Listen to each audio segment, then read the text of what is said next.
Sleep much tonight. A lot of good Hello, comments. Tammy. How are you? I'm well. How are you doing, Chris? I'm all right. My knee is still jacked up, and I have not received any medical treatment.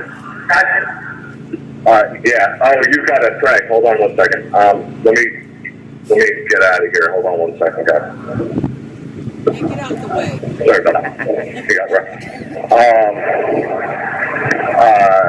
Still haven't received any medical treatment. I have spoken to white shirts. I've spoken to everyone, and I've been told that don't worry, it's going to happen. My knee is still swollen twice the size. And we will, it's been, on Wednesday, it'll be week 3. So 21 days. So it's been about 19 days, 18 days, something like that, since I've been hurt. So, yeah, good old DC. So before you go any further, I know who I'm talking to, but say your name for everybody on the live stream. Oh, sorry. Hey, guys, this is Chris Quaglin, a.k.a. gluten guy.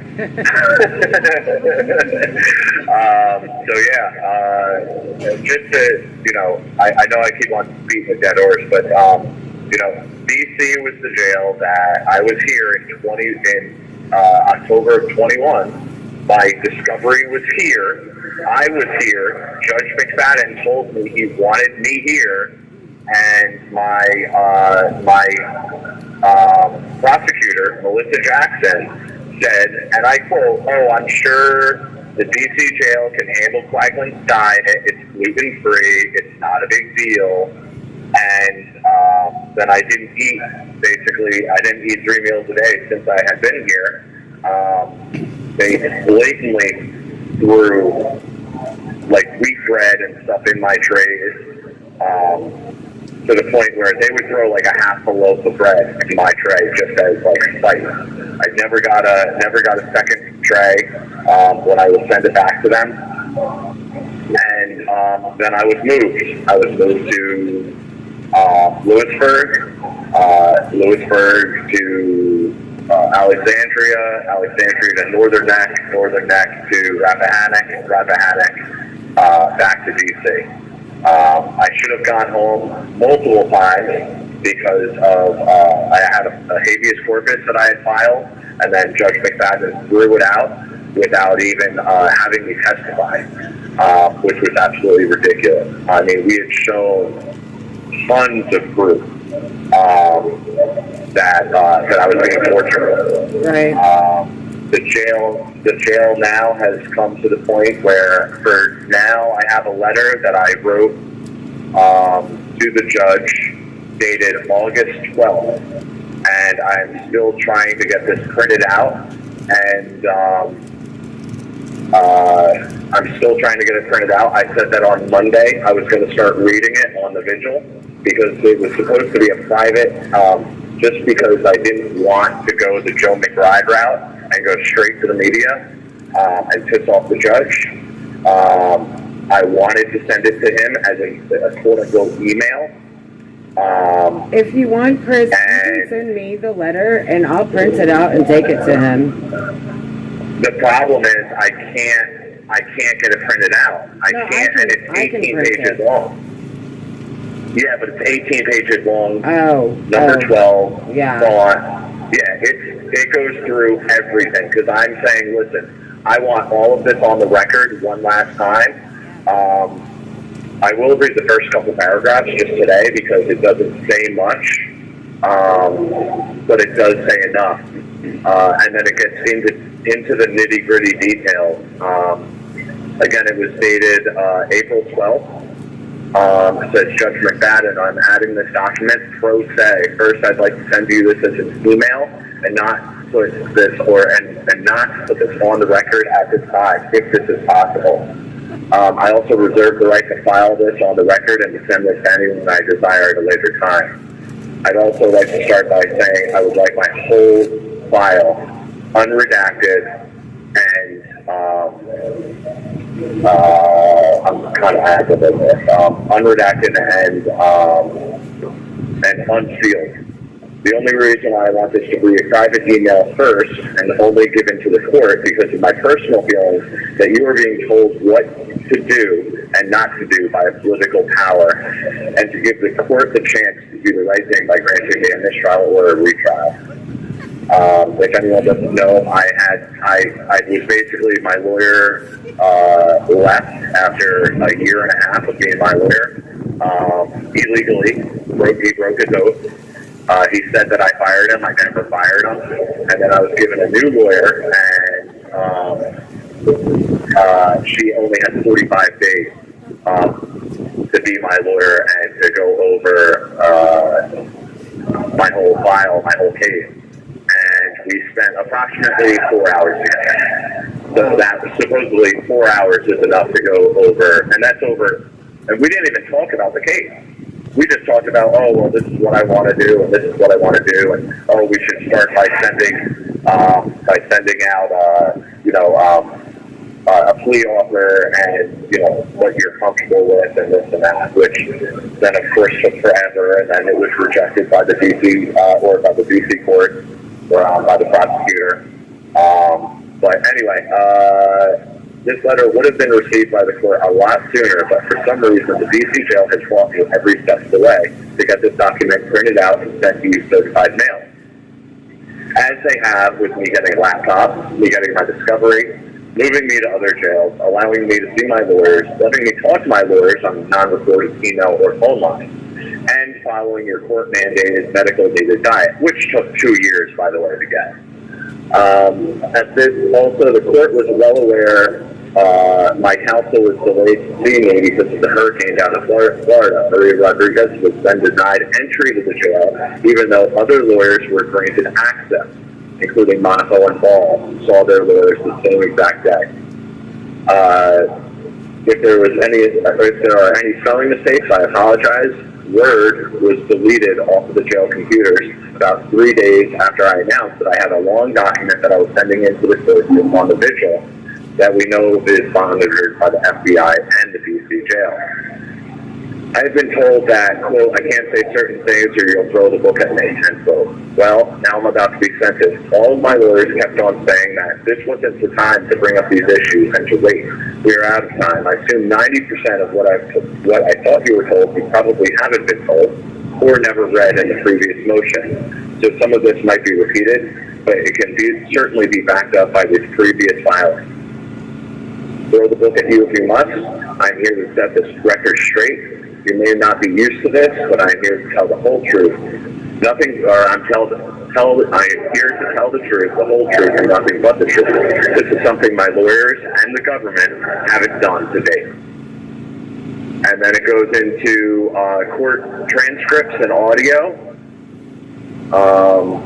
things that need to be redacted. It goes into the bench trial, Emancipation Day, where the jail brought me onto the other side of the jail and basically locked me in a cell for 4 hours, told me that there was no court because it was Emancipation Day, and when there was court. It goes on to so then I basically, what happened was I had lost a day, the only day before trial, where I was going to sit in front of the judge. At that point, I was going to demand that I need to be second seat. I spoke to John Gross in length. I was actually on the phone with him while they came and got me to go to quote-unquote video court. I said, I'll see him in half an hour. I'm going over to the other side of the jail to do video court. He said, okay. To my understanding, he said to the judge, we cannot start without Quaglin. And he was on the phone with me, and he has a lot that he has to say to you, Judge. And Judge McFadden's response was, well, he's only, it doesn't matter. This is only, a status conference. I don't want to see anyone until court. So then I was handed, during court, I was handed a stipulated trial while I was getting ready to go to court. Like, we were in court was starting, and I was handed a stipulated trial, and I was told to sign it if I wanted to go home. And that my lawyer would try to get me home on, or could probably get me home on home confinement. And just to plead guilty. So my wife had just left me. I pled guilty to 14 charges, all felonies. The PSR, I was told by one of my lawyers that the PSR person, was really good to the previous woman or the previous guy that he had represented, and I said that they were going to throw the book at me, and they said, no, this is your best bet. Don't worry about it. And PSR came in at 35 points at 168 to 210 months.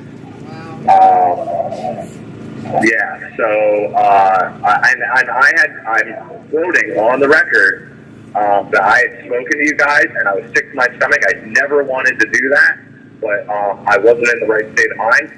My wife, girlfriend and wife for 15 years, had just stated the week before that she wanted a divorce.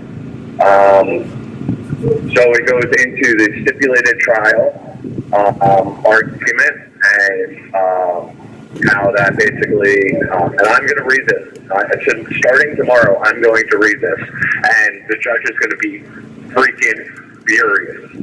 And I'm going to say, well, Judge, what do you want me to do? It's been over 2 months. I've been sending in requests to Miss McCain, and I'm now, after a month and a half, now she's starting to send emails all over the jail. They've sent emails to the law library. They've sent emails to legal. No one will print this thing out, so I can send it to the judge.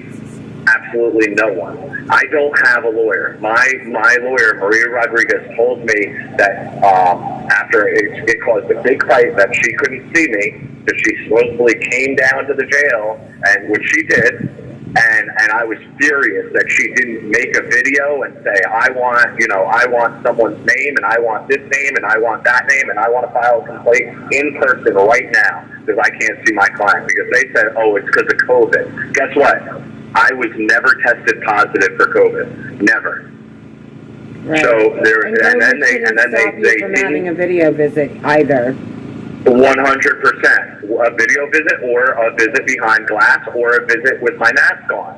Right. It shouldn't do any. There's no federal mandate, and the jail knows that they screwed up big time, because I had a captain come to me a couple days ago and say, "What's it going to take for you to write resolves on this?" And I said, "You can't. You have any idea what kind of shitstorm you just caused me with this?" I said, I am furious with my lawyer. I said, she just up and quit. She said, well, I'm gonna resign. And she was threatening, and I told her, you go ahead and do what you have to do. And she hung up the phone. And then my dad called me up the very same day and said, listen, you need to come and apologize to Maria, blah, blah, blah, blah, blah. Listen, fuck her. Okay? As far as I'm concerned, she came in this. She was given me by, Jake Lang's J6 legal fund. She wanted to get in and out as quickly as humanly possible. Now, listen, I should have gone with the public defender. You have 1 minute remaining. I was told last minute that, hey, I got this. And this woman is patriot, and this and that, and blah, blah, blah, blah, blah, and I got duped by, which the discovery is disgusting with my court case.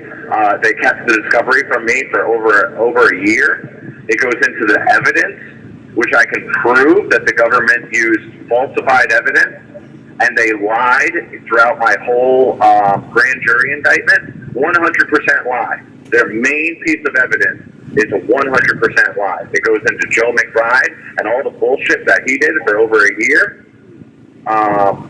It goes into the DC laptops and communications.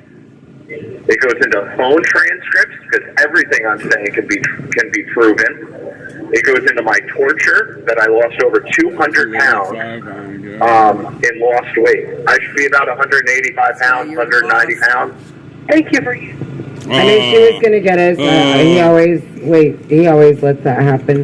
But he's absolutely correct in that all of this is happening. And unfortunately, what I didn't really want to tell him is that it's not going to matter.